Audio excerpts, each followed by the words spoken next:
Merci d'écouter Radio France Internationale. Il est 18h à Paris, 16h temps universel. Le journal en français facile. Paul Lancin-Spinelli.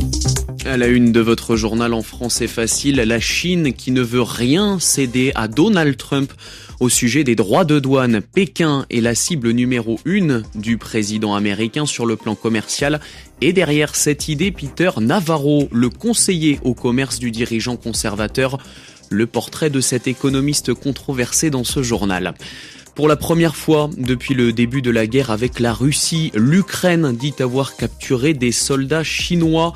Cela remet en cause la position de la Chine en faveur de la paix, regrette le président ukrainien Volodymyr Zelensky qui demande à ses alliés occidentaux une réaction. Et puis pour Emmanuel Macron, la priorité des priorités pour la bande de Gaza, c'est la reprise de l'aide humanitaire. Des centaines de camions sont bloqués côté égyptien.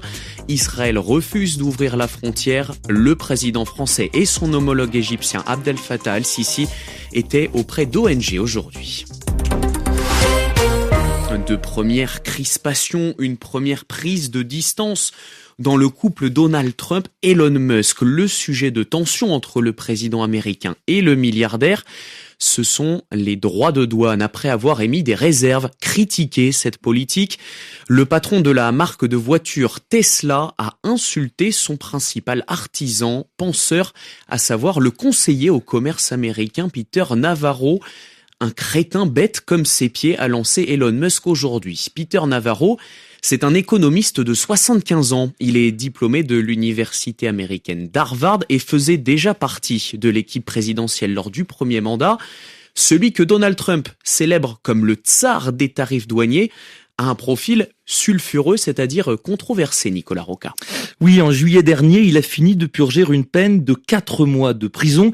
Peter Navarro a été condamné car il a refusé de comparaître au Congrès lors des auditions autour de l'assaut du Capitole. Selon lui, la fraude électorale explique la victoire de Joe Biden en 2020. Mais c'est surtout son obsession anti-chinoise qui l'a propulsé dans la galaxie Trump. Son livre, Death by China, mort à cause de la Chine en français, a attiré l'attention du gendre de Donald Trump, Jared Kushner. La thèse est simple. Pékin fausse les règles du libre-échange et surtout appauvrit l'Amérique. Il y défend la politique économique actuelle des États-Unis, celle des droits de douane, pour mettre fin au déficit commercial dont souffre selon lui le pays. Pour appuyer sa thèse, Peter Navarro cite un expert en économie, Ron Vara. Ce dernier estime par exemple qu'il faut, je cite, être fou pour manger de la nourriture chinoise. Petit problème, ce Ron Vara, anagramme de Navarro, n'existe pas. Mais l'économiste s'est défendu. Il s'agit selon lui d'une fantaisie pour exprimer ses opinions, des opinions devenues une politique économique. Merci Nicolas Roca, service international d'RFI. L'administration de Donald Trump qui ne fait donc aucun cadeau à la Chine sur le dossier des droits de douane. Les produits chinois doivent être taxés de 54% au total dès demain. La Chine assure aujourd'hui qu'elle combattra jusqu'au bout cette politique si les États-Unis persistent. L'Union européenne, elle aussi, sera touchée par de nouvelles taxes américaines demain. Les bourses européennes viennent de clôturer en hausse, près de plus de 2,5% à Paris et Francfort. L'UE prépare sa propre réponse pour le début de semaine prochaine. Dans un entretien justement avec le Premier ministre chinois, la présidente de la Commission européenne, Ursula von der Leyen, a appelé à éviter l'escalade. L'hypothèse d'une Chine neutre dans l'invasion de l'Ukraine par la Russie est de moins en moins crédible. 2 soldats chinois combattant pour la Russie ont été capturés. Volodymyr Zelensky l'a annoncé aujourd'hui. C'est la première fois que Kiev affirme avoir découvert des Chinois dans les rangs russes et cela remet en cause la position de Pékin en faveur de la paix. C'est ce que dit le président ukrainien. Écoutez. Nous avons capturé des soldats chinois sur le territoire de l'Ukraine. Les Ukrainiens sont entrés dans la bataille dans la région de Donetsk, Tarasivka et Bilogorivka. Sur 6 soldats chinois, 2 ont été capturés. En conséquence, ils ont des documents, leurs passeports, même des cartes de crédit. Ce sont des citoyens chinois.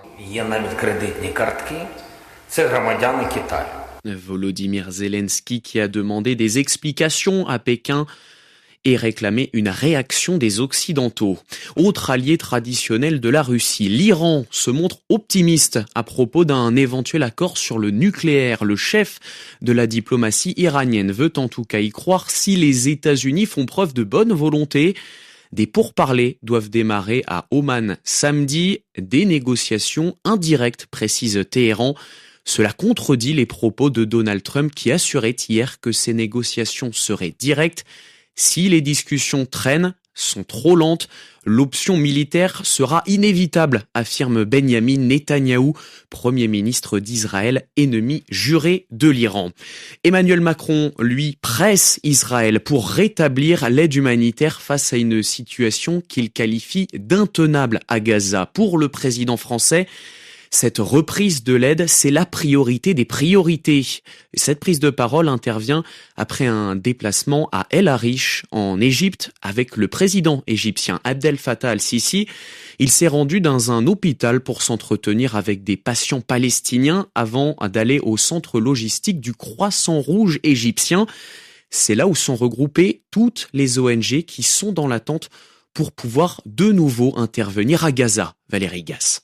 À El Arish, 1500 camions sont prêts à rentrer dans la bande de Gaza pour distribuer l'aide humanitaire dont la population palestinienne a besoin. Mais depuis un mois, l'accès est bloqué, rien n'entre, rien ne sort, pas même les malades ou les blessés, comme l'explique la directrice régionale du Programme alimentaire mondial, la Suisse Corinne Fleischer. Il y a entre 11 000 et 13 000 de patients qui attendent d'être évacués. Pourtant, des stocks de denrées et des produits de première nécessité sont prêts. On a des vivres dans les 3 corridors dont on opère. De l'Égypte, qui est le corridor majeur, de Ashdod, du port, et de la Jordanie. Il y a des vivres pour à peu près 2 à 3 mois. Il y a 90 000 tonnes de nourriture. Il y a des milliers de palettes de produits sanitaires et de la médecine. Alors à entendre Corinne Fleischer, le message à Emmanuel Macron est clair. On a besoin que le blocage se lève pour qu'on puisse rentrer. Même si les chances de débloquer la situation sont faibles après cette visite, les travailleurs humanitaires disent vouloir garder l'espoir. Valérie Gasse, El Arish, RFI. Emmanuel Macron qui condamne aussi aujourd'hui avec force les attaques contre des secouristes à Gaza, et ce 2 semaines après la mort de 15 secouristes et travailleurs humanitaires dans l'enclave palestinienne. En France, des enfants éloignés de leur famille, mais souvent loin d'un avenir meilleur. Dans un rapport de 500 pages publié aujourd'hui, la commission d'enquête de l'Assemblée nationale sur la protection de l'enfance constate des dysfonctionnements majeurs dans l'aide sociale à l'enfance, l'ASE, qui est chargée d'encadrer les mineurs qui ne sont plus pris en charge ou qui ont été retirés à leur famille.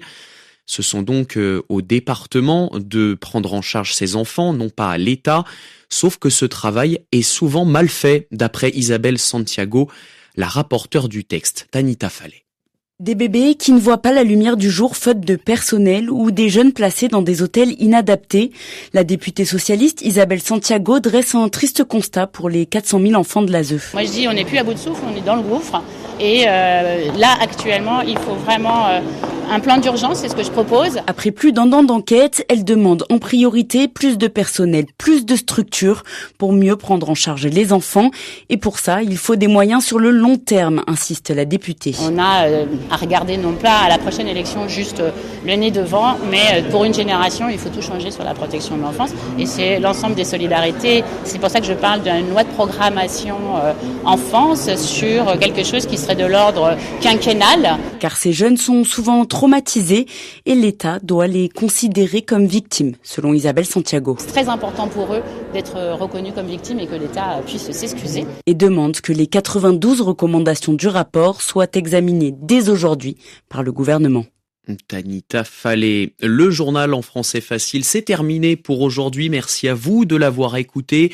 Cette édition, comme toutes les autres, elle est à réécouter justement, mais aussi à lire sur le site françaisfacile.rfi.fr. Des exercices sont également disponibles. RFI 18h10 à Paris 16h10 temps universel. Tout de suite, Radio Foot International avec Annie Gasnier.